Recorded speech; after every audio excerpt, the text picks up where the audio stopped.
Hello everyone and welcome to my studio. I'm Kim Fetzko.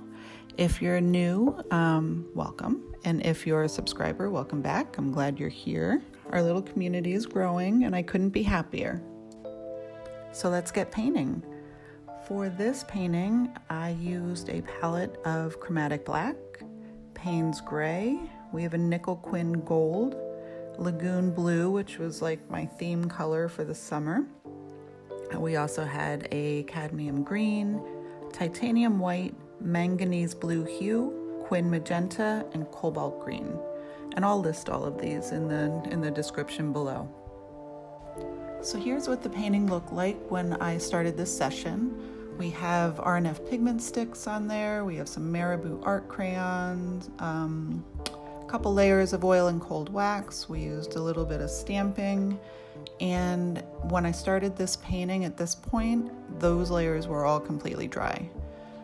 So here I go adding some oil and cold wax. It looks like the Chromatic Black, maybe mixed with a little bit of the blue. And we're using the Brayer to apply this. And as you can see, it goes on in nice sheer layers, so you can build upon that. Then I like to go in with a palette knife and just add some thicker layers of paint that will go back in and smooth out at a later point. So we're using this Cobalt teal. Green is one of my absolute favorite colors. So you'll see I use it in a lot of my paintings. These spatcher brushes are wonderful. If you don't have any, you should really get some because they're the tool I use the most. Going back in with the Brayer over top of some of the palette knife painting. And here I'm using a bamboo tool to go in and do a little bit of a semic writing, just to start building up some of the mark making on this painting. Using the Squeegee to add a little bit of texture in there and to also smooth it out.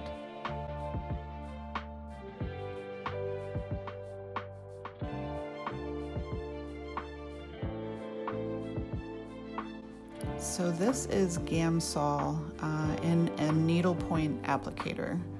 So it comes out a little bit, instead of using the Gamsol spritz like I usually do, this you can kind of draw with it. So we're gonna leave it sit for probably about a minute and then we're gonna go back in, as you can see right here, and just scrape some of the paint so you can see those red layers starting to poke through.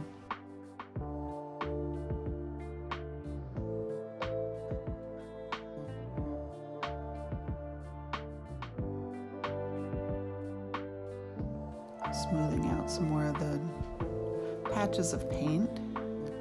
I love this 1 inch. I use my fingers a lot too.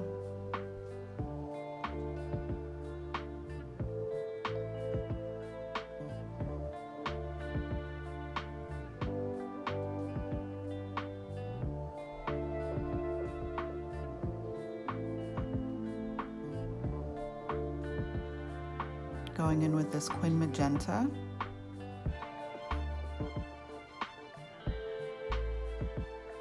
It's a really beautiful color. I've been using it a lot more often in my paintings. Adding some more contrast with the dark colors.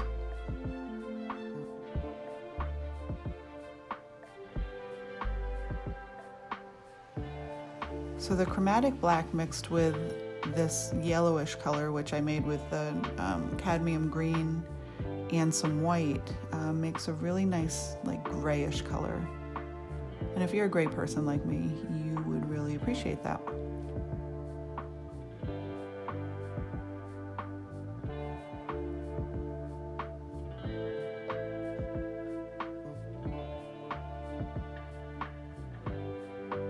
Doing a little more accent with the Titanium White.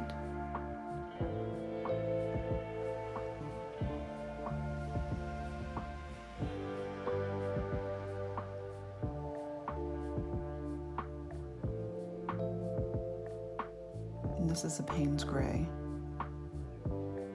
which blends so nicely with the blue.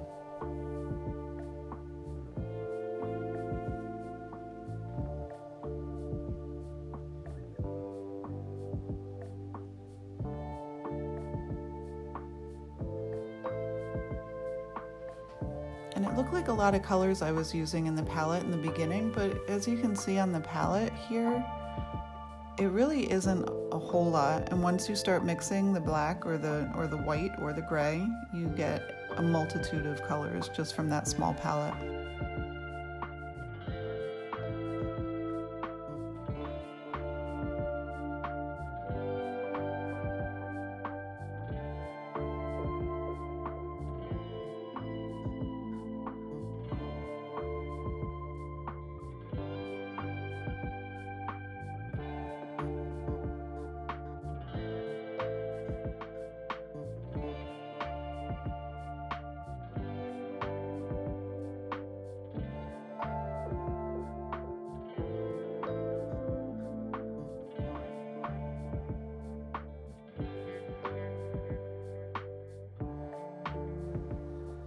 Spending a lot of time here just smoothing out this blue and adding in a few different hues just to give it a little more depth. So that's taking that blue and either mixing it with black or with the white or with the gray, so it all remains in the same family.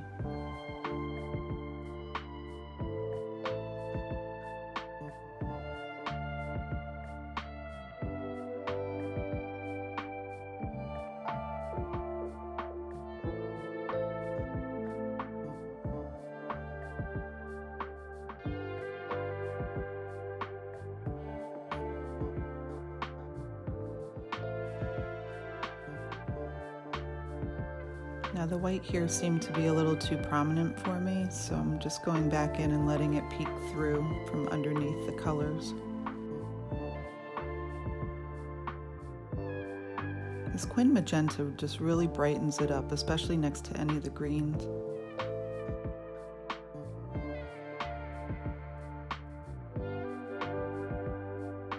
So here I am taking an R&F pigment stick and drawing on it on a piece of wax paper, and then pressing it down with the brayer and going over top of it with the bamboo skewer to add thin lines into the R&F pigment stick line or mark.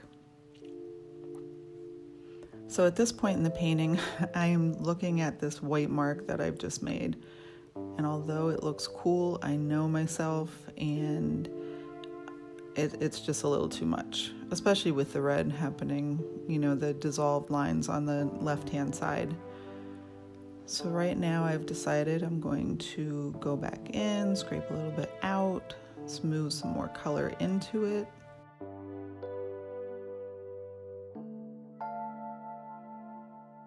And I'm gonna go in with the edge of the squeegee and just add a little more texture in there.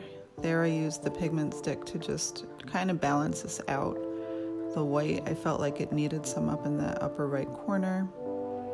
Here we're pulling through some of the red from below, like the initial layers.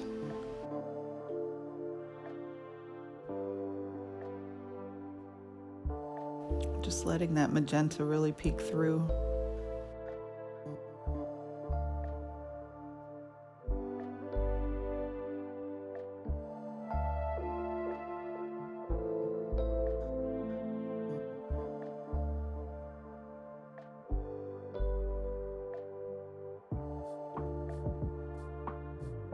So pretty much using every tool I have to go in and scrape different marks and see what I like and what's working for me.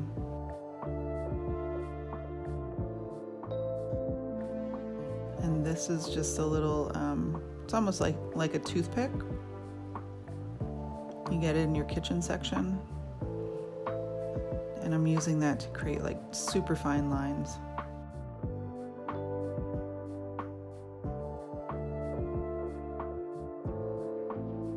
But I'm still not sure about this white.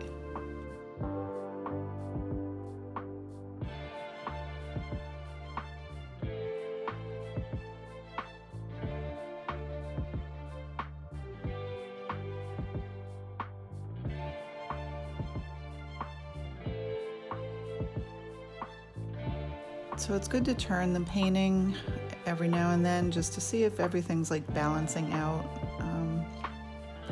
I don't know, looking at it in this direction, I would say probably not. I mean, it does have good movement coming in down from the left-hand side.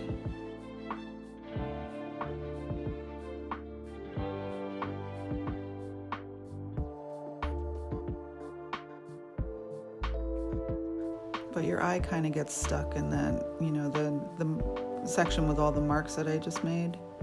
So we're gonna have to resolve that. This I'm glad I did.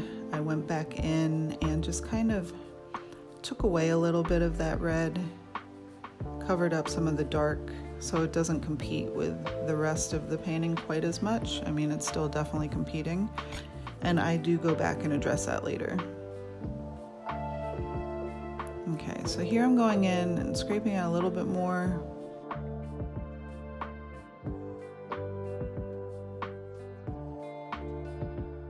All right, so I'm like covering up different parts of the painting to try and see if it looks better without it. And I decided that yes, it looks better without quite so much white at the top there. So this is going to balance out that big black space, I think. At least in my mind it does.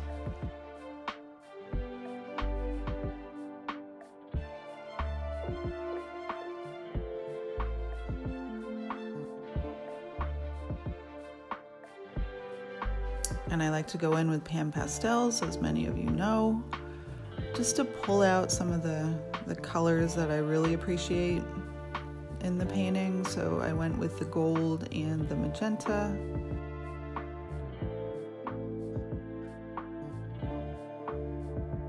Just to give it a little bit of fine color.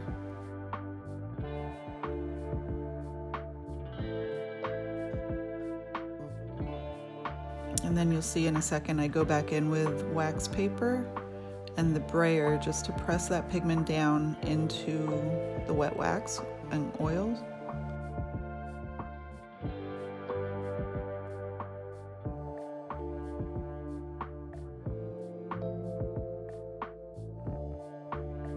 And this is where I ended the day with the painting. You can see there's a pan pastel. I love the little bit of white. It reminds me of a skeleton. The red is still really dominant though in that upper left corner.